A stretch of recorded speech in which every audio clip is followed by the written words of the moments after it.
I am beauty. I am beauty. I am brains. I am brains. I am intelligent. I am intelligent. I am smart. I am smart. I am health. I am health. I am wealth. I am wealth. I am treasure. I am treasure. I am heart. I am heart. I am talent. 6 little girls don't have a mom tonight. Ashley Lockhart was found stabbed to death inside a van in West Philadelphia. Her fiancé, who she had a restraining order against, has been charged with her murder. West Philadelphia, Saturday morning, August 6th, 2022. The corner store at 53rd and Chestnut is doing what corner stores do, selling lottery tickets, cigarettes, breakfast sandwiches. A gold Honda Odyssey sits parked outside, the kind of minivan you see at soccer practice, school pickup, Target runs. Nobody looks twice. Just after 8 in the morning, someone hears screaming coming from inside that van. They call 911. When police arrive and open the passenger door, they find a woman slumped over, drenched in blood, stab wounds covering her hands, her arms, her thighs, her neck. 27 times the blade went in. Her jugular vein severed, and the knife still lodged in her face. Her name is Ashley Lockhart, 32 years old, mother of 6 daughters, all under the age of 10. 6 little girls she called her 6 charms. 6 babies who will wake up today not knowing that their entire world just ended a few blocks away. The man police arrest for this is Raymond Thompson, 34 years old, father of all 6 of those children. And here's the part that should make your blood run cold. Ashley had a protection order against him when she died. She did exactly what we tell women to do. She went to court. She filed the paperwork. She made it official. I am not safe around this man. And still, she's dead in the front seat of a family van before most people have finished their morning coffee. If stories like Ashley's matter to you, if you believe these voices deserve to be heard, hit that subscribe button for Trending Tragedies.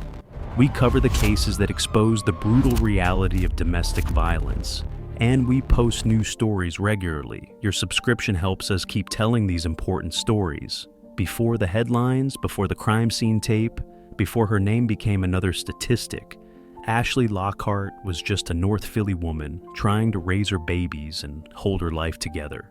She wasn't flashy, she wasn't on the news, she was working, parenting, surviving.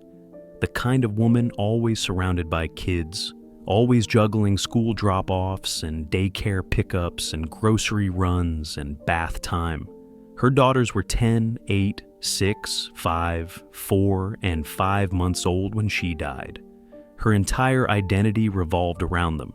There's a video she posted online. Nothing fancy. Just Ashley sitting with all 6 girls gathered around her, leading them through daily affirmations. Positivity over negativity. It's the keys that unlock the doors to success. So I pledge allegiance that I do my very best. No matter whatever the test, my mind's made up just to go an extra mile. I won't let back chillin', that's simply illin'. Responsibility is to be a better me. Go me, I made up my mind to set my goals high.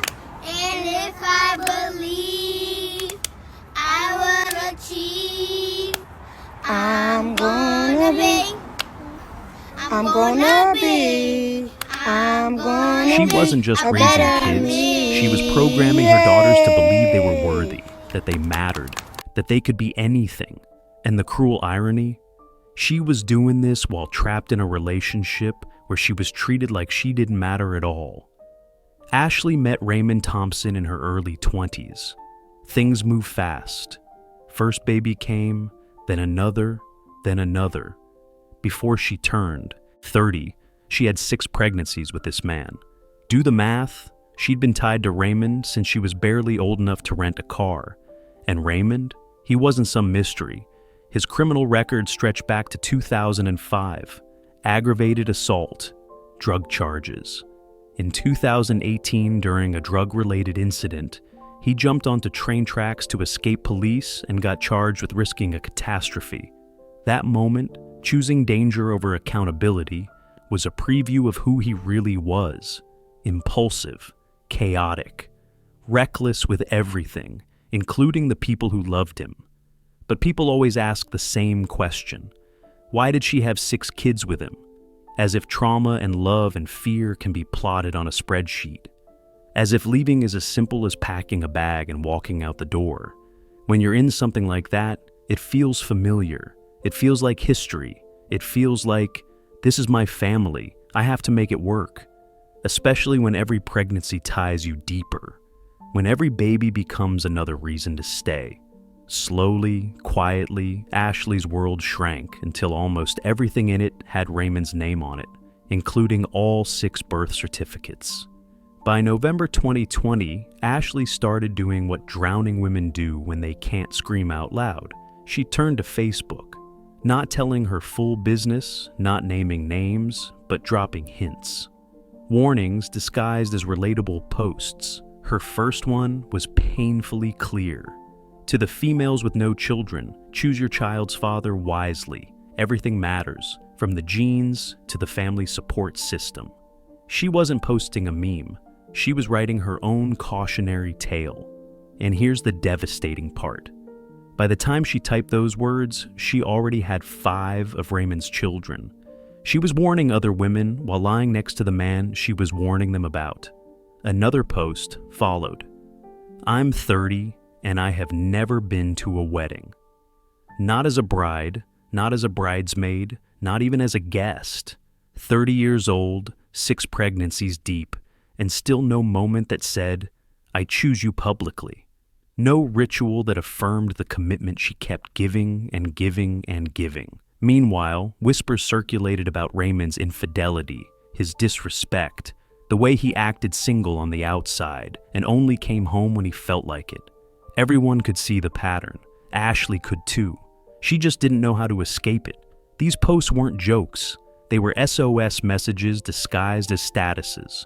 A woman trying to say, I messed up, don't do what I did, while still sharing a bed, a home, and newborn babies with the man she couldn't seem to leave. Eventually, Ashley did what the system tells victims to do. She filed for a protection from abuse order, Pennsylvania's version of a restraining order. It's supposed to mean, if he comes near me, arrest him. It's supposed to offer distance, safety, consequences. According to prosecutors, Ashley had an active protection order against Raymond at the time of her murder. So, when people type, why didn't she just leave? It's not ignorance, it's erasure. She did leave, at least on paper. She went to court, she signed her name, she told a judge, I'm not safe. But a protection order is only as strong as the abuser's respect for consequences. And Raymond didn't respect anything. Not a judge, not the law, not boundaries, not the mother of his own children. Here's the part people don't understand. Despite that protection order, Ashley and Raymond were still living in the same home. Not because she wanted to, not because she didn't know better, but because leaving isn't as easy as it looks in movies. Leaving is money. Leaving is childcare for 6 kids. Leaving is deposits and rent, and a landlord who won't approve a single mother with 6 children. Leaving is needing a job that pays enough to cover daycare for an infant and 5 other kids. Leaving is fear, fear of retaliation, fear of homelessness, fear of losing your children to a system that punishes poverty more than it protects victims. Leaving is a luxury some women never get. Ashley worked at a shelter. She dealt with women trying to leave abusive relationships every single day. She knew the statistics. She knew the danger. And she was 5 months postpartum, exhausted, healing, slowly pulling away emotionally. She was reaching that dangerous moment where her strength was becoming a threat to the man who depended on her weakness. His control was slipping. And that's when abusers become the most dangerous. They don't let go. They don't walk away. They make sure no one else ever gets her. August 6th, 2022, Saturday morning, just after 8. Ashley Lockhart is sitting in that gold Honda Odyssey parked outside the corner store at 53rd and Chestnut. Raymond is with her. They're arguing. According to prosecutors, Raymond believed Ashley was cheating, the same man who had cheated on her for years, whose infidelity was an open secret, was now projecting those sins onto the woman who had carried his children, fed his ego, survived his storms. It's textbook. The abuser accusing the victim of what he himself had been doing. But even in the middle of that argument, what happens next defies comprehension. Surveillance footage captures Raymond stepping out of the van. He walks into the corner store, calm, casual, no rush, no panic. He buys a drink like it's any normal Saturday morning. Then he walks back toward the van, unhurried. With a knife now in his hand, he opens the passenger door. 27 stab wounds. That's what the medical examiner would later count. Wounds to her hands, her arms. Defensive wounds, meaning Ashley fought. She tried to protect herself. Wounds to her thighs, wounds to her neck. Her jugular veins severed. Imagine that. Imagine fighting for your life in the front seat of a vehicle, knowing 6 little girls are depending on you to come home, knowing your baby, 5 months old, still needs you for everything, knowing that no one would understand why you were in that van, but you're not thinking about explanations. You're thinking about survival. A passerby hears screaming coming from the vehicle. They call 911. That stranger did what they could. Even knowing what was happening inside, that van would haunt them forever. By the time officers arrive and open that passenger door, Ashley is unresponsive, blood everywhere. The knife still embedded in her face. The mother who taught her daughters affirmations, who said, "I am beauty, I am brains, I am intelligent, I am smart, I am health," died fighting in the same type of vehicle she used for school runs, grocery trips, and birthday parties. She was pronounced dead at the scene. Raymond didn't run. Witnesses say he simply walked away, almost like a man stepping out of a store after finishing an errand. No horror on his face, no urgency, just distance. There's a 44-minute gap the public has tried to understand. According to reporting and details that emerged in court, Raymond left Chestnut Street, traveled to Kensington, and used heroin before finally calling police to turn himself in. That was his priority. Not his children, not even the mother of his children lying dead in that van, a drug. When he finally spoke to detectives, he confessed. Said he stabbed Ashley because he thought she was cheating. The irony is suffocating because she was the one who had been posting about his cheating for years. Even the prosecutor, Assistant District Attorney Joanne Pescatore, acknowledged the tragedy of it. This particular victim obviously did the right thing. For some reason, she was back with this man in that particular van. I don't know the circumstances of that. I don't know why that was. But sadly enough, she's not going to be here to tell us what happened. And that's the part the justice system still doesn't get. Sometimes survivors go back. Sometimes they're still in the car. Sometimes they're hoping for one more peaceful morning. Sometimes they're simply trying to survive the day they're in. The evidence was overwhelming. Surveillance footage, witness statements, Raymond's own confession. The knife recovered from the scene. Ashley's body told the story, her voice no longer could. After his arrest, Raymond was charged with murder and related offenses, held without bail. Days after Ashley's death, her family gathered at the corner of 53rd and Chestnut to release balloons. Green and white, her favorite colors. They asked the media not to film out of respect for the 6 little girls who had just lost their mother. A GoFundMe called 6 Charms was created to help raise the girls. Hundreds of people donated. Her family made one promise above all: the girls would stay together. No splitting them up, no scattering them across households. They would remain a unit, just as Ashley had raised them. If you're still with us, and you believe stories like Ashley's need to be told, take a second to subscribe to Trending Tragedies and hit that like button. We're dedicated to covering domestic violence, cases with the depth and respect they deserve. Every subscription helps us continue this important work. 2 years passed. The case moved through the system slowly, the way murder cases often do. And then, in April 2024, something happened that Ashley's family never expected. Raymond Thompson pled guilty, not to first-degree murder, not to second-degree murder, to third-degree murder and possessing an instrument of crime. Third degree, the legal category that essentially says, you killed someone, but we're not calling it premeditated. Try explaining that to 6 daughters who will never see their mother again. Try explaining that to a family who had to identify Ashley after what he did to her. On June 27, 2024, a judge sentenced Raymond to 22.5 to 45 years in prison. She told him she had seen many cases in her career, but few as horrific and senseless as this one. She said she wished she could make him serve the full 45. But Ashley's family didn't feel like justice was served. They wanted a trial. They wanted the world to see what happened in that van.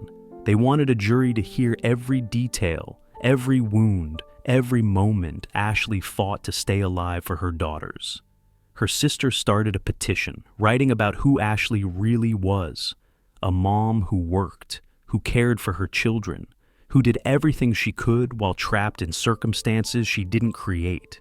22.5 to 45 years, for 27 stab wounds, for 6 children left without their mother, for a woman who did everything right and still ended up dead. Let's go back to the morning one more time, because the details matter. The timeline matters. It's 8:07 a.m. when the first call comes in. A passerby hears a woman screaming from inside a gold minivan. Not arguing, not yelling, screaming. The kind of sound that makes your stomach drop, that makes you know something is wrong. Police arrive at 8:30 a.m., 23 minutes. In those 23 minutes, Ashley Lockhart bled out in the passenger seat of a family vehicle while the city woke up around her. People walked past that van.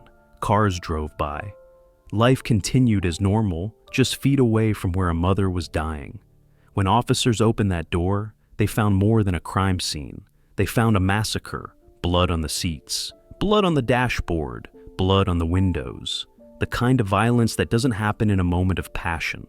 The kind of violence that takes time, that takes effort, that takes a level of rage most people can't comprehend. 27 stab wounds don't happen by accident. You don't stab someone 27 times in self-defense.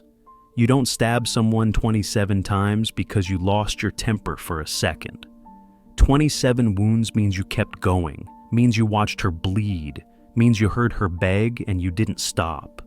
The knife lodged in Ashley's face wasn't some small pocket knife. It was a kitchen knife, the kind you use to cut vegetables or carve meat. Raymond went into that store, bought his drink, and came back with a weapon he'd either hidden or grabbed with purpose. And here's what makes it even worse.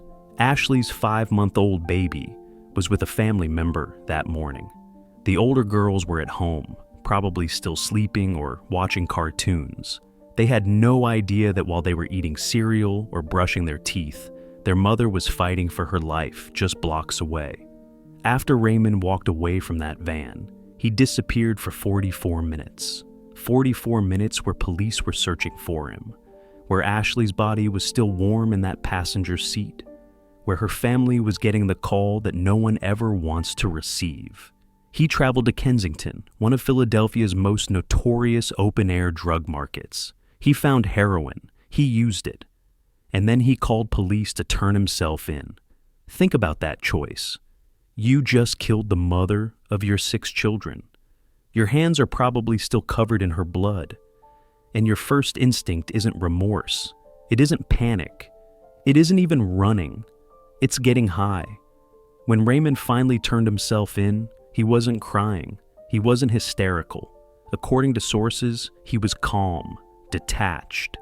He told detectives exactly what he did. Said he thought Ashley was cheating, so he stabbed her. Said it like he was explaining why he returned a shirt to the store. No mention of their 6 daughters. No mention of the protection order he violated. No mention of the years Ashley spent trying to make their family work while he cheated. used drugs, and racked up criminal charges. I thought she was cheating. The investigation didn't take long. When you have surveillance footage of a man walking into a store, buying a drink, walking back to a van with a knife, and then walking away, there's not much mystery to solve. When you have a confession, when you have witnesses, when you have a body with 27 stab wounds, the case builds itself. But what investigators couldn't answer, what no one could answer, was the question everyone kept asking. Why was Ashley in that van with him? She had a protection order. She'd told the court she wasn't safe. She'd made it official. So why was she there? Here's what people don't understand about protection orders. They're pieces of paper. They only work if the abuser respects them. They only work if police enforce them. They only work if the victim has somewhere safe to go. Ashley and Raymond were still living in the same house, still sharing space, still co-parenting 6 children. A protection order doesn't give you money for a new apartment. It doesn't give you child care.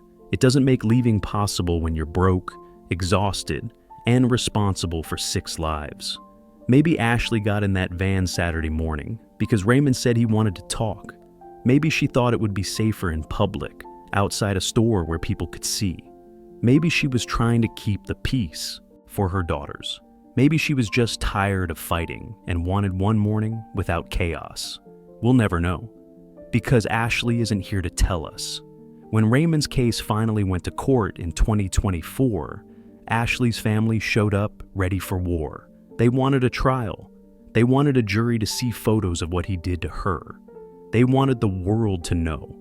But the prosecution offered a deal, and Raymond took it. Third-degree murder, a sentence of 22.5 to 45 years. Third-degree murder in Pennsylvania is defined as a killing done with malice but without premeditation. It's the charge you get when the state can't prove you planned it, even if everyone knows you meant to do it. But how do you stab someone 27 times without premeditation?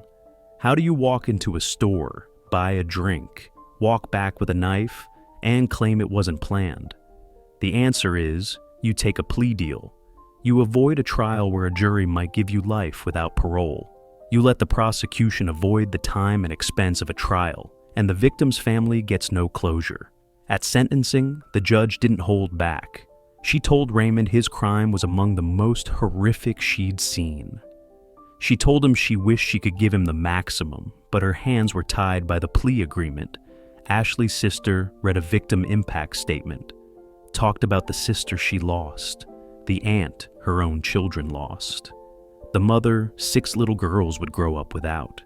She talked about birthday parties Ashley would never attend, school graduations she'd never see, weddings she'd never cry at, grandchildren she'd never hold. Raymond sat there expressionless. No tears, no apology, nothing. 22.5 years minimum. He'll be eligible for parole when Ashley's oldest daughter is in her 30s, when her youngest is in her 20s, when the babies who barely remember their mother are grown women themselves. And even then, he might get out, might walk free, might live the rest of his life while Ashley stays 32 forever, frozen in that van, frozen in those last terrified moments. Ashley's story isn't unique. That's the tragedy. Domestic violence homicides follow the same script over and over. Woman meets man. Woman has children with man. Man becomes controlling. Woman tries to leave. Man kills her. In 2020 alone, more than 1,900 women in the United States were killed by intimate partners. That's 5 women every day. 5 Ashley Lockharts, 5 mothers who didn't make it home. And most of them, just like Ashley, had tried to leave, had filed protection orders, had gone to court, had done everything we tell victims to do. The system failed Ashley Lockhart, not because one person made a mistake, but because the entire system is built on the assumption that a piece of paper can stop a bullet, that a judge's signature can stop a knife, that fear alone will make an abuser respect boundaries.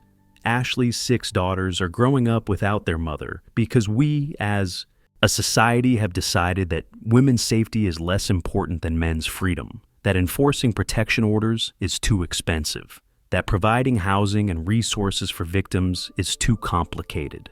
Those 6 little girls will grow up asking questions nobody can answer. Why didn't someone stop him? Why was mommy in that van? Why didn't the protection order work? Why didn't someone save her? And the only honest answer is, because we didn't try hard enough. Ashley Lockhart did everything right, and she still died. Let that sit with you. If you or someone you know is in an abusive relationship, please call the National Domestic Violence Hotline at 1-800-799-7233. You deserve to be safe. You deserve to live.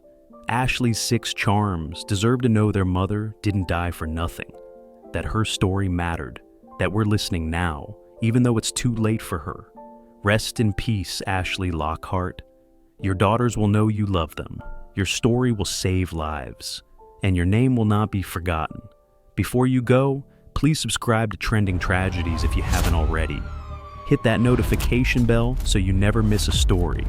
Share this video if you think Ashley's story needs to be heard. Leave a comment below with your thoughts. These stories matter, and your engagement helps us reach more people who need to hear them. We'll see you in the next one.